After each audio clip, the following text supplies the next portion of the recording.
Research shows sea levels could rise 10 to 17 feet from the melting of just one ice sheet in Antarctica. Although those consequences are decades away, our coasts are already struggling with modest increases of 4 to 6 inches over the last 30 years.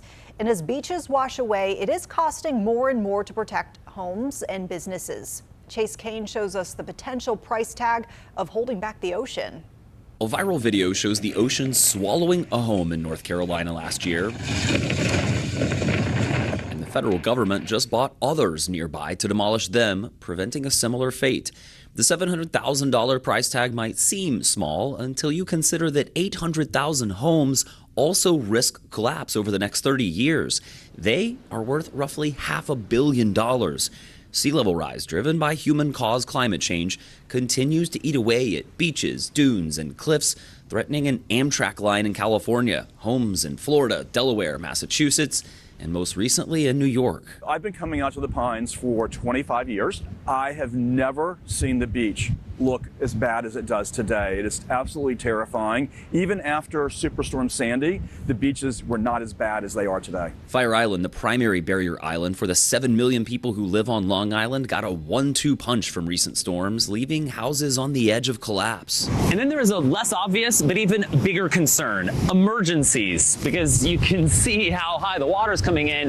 Before this beach was washed away, fire trucks and ambulances could actually use the sand to get back and forth between different communities more quickly. Now that's just not an option. It's really putting lives at risk here in this community. If we let this go, if we let it go, the cost to the community, the cost to the taxpayers is going to be infinitely greater. The price tag, a major question. Building back beaches can cost upwards of $1 million per mile. Seawalls aren't cheap either, nor popular. Miami scoffed at this plan along its scenic waterfront. Nationally, Western Carolina University projects we spent more than $13 billion to restore beaches, tax dollars.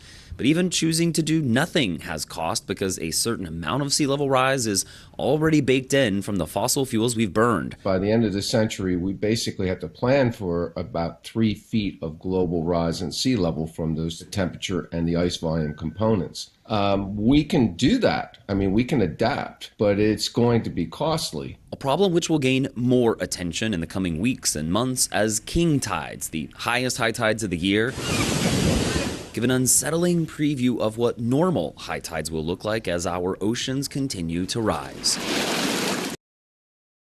That was Chase Kane once again. And I know, Brad, that piece just focused on the sea levels. We've also talked about just the severity of storms and how those are intensifying.